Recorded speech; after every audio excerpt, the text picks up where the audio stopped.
Give me a second, Madhu, then you can share your screen. Okay.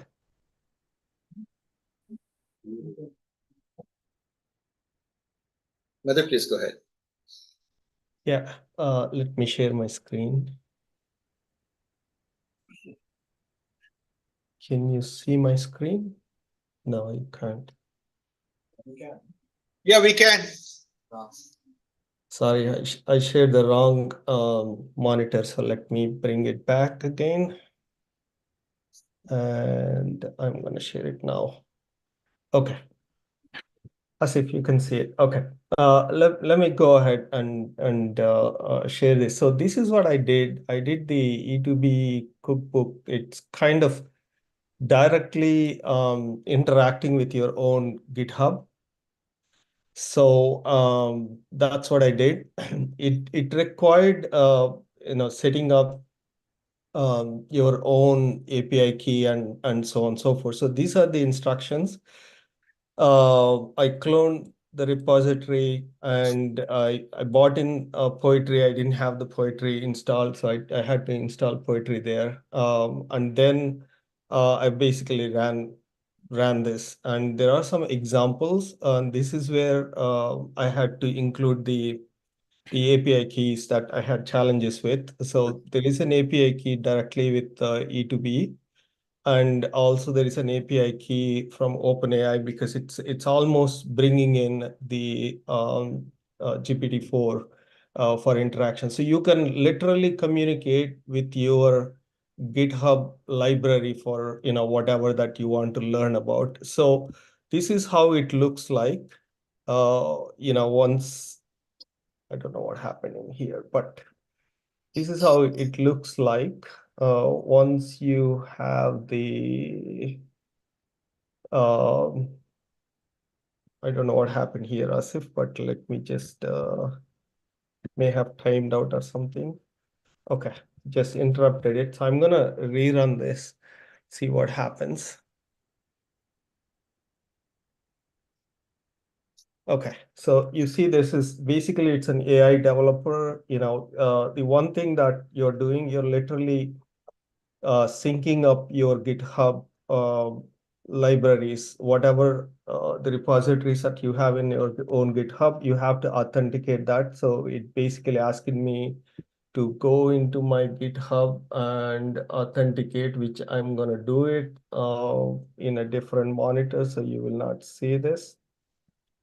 Just give me 1 second. And then I'm going to connect with one of my GitHub libraries to have a communication with it. Just give me 1 second. Please don't ask me why I picked this particular agent. I don't know, I just randomly picked this agent, started working on it. It is also the guys who created that awesome page in the first place with the list of agents. Yeah, exactly. So I'm going to communicate with one of my libraries now that, just give me 1 second. My library name is, oops, my repository is this.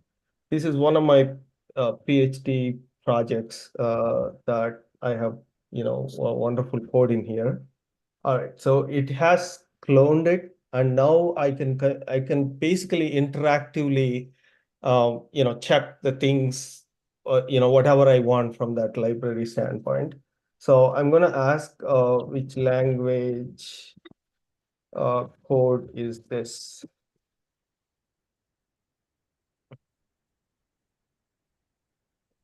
So it's going to tell me based on, it is supposed to tell me a C program because this complete, repo is all C code.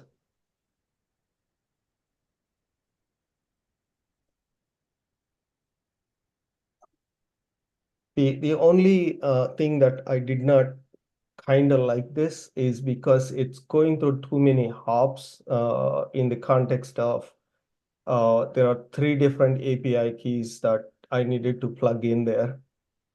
Mhm.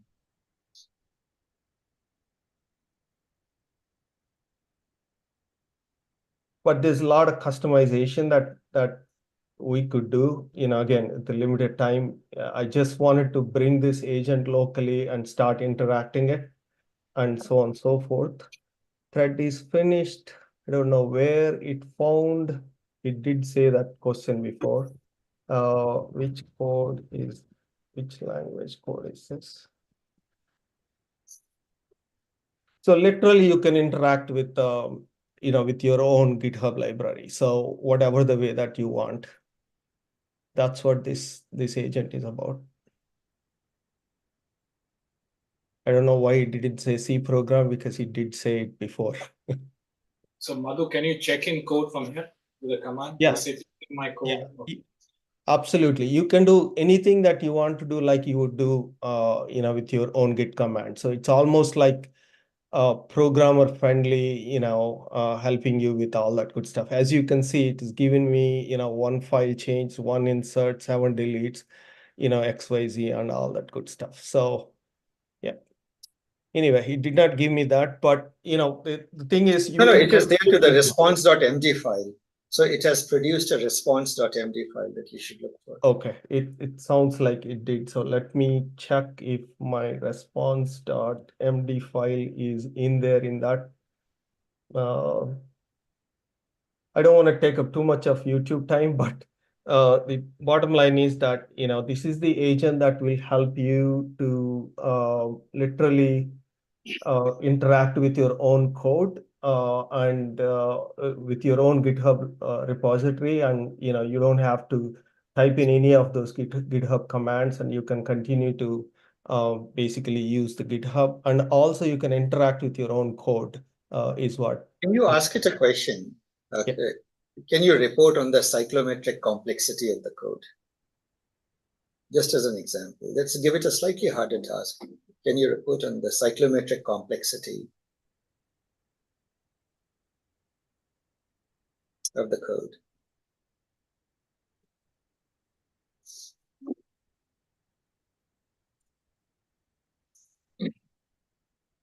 So does it send the code to? It seems so. Yeah, it has to include. And I think it's going against his entire set of repository, not a single repository. Yeah. So what does it do? Lizard or as I will have to run lizard. So yeah. So you can see it breaking, coming up with a plan. So as the tool has to be part of your laptop, right? The software. Right. Static analytics tool. There changes locally that we need to comment. It's asking you to proceed, right? Yeah. I'm just trying to see if it is actually finding out if I have any local changes that kind of libraries being out of sync. So let me see if there is anything locally.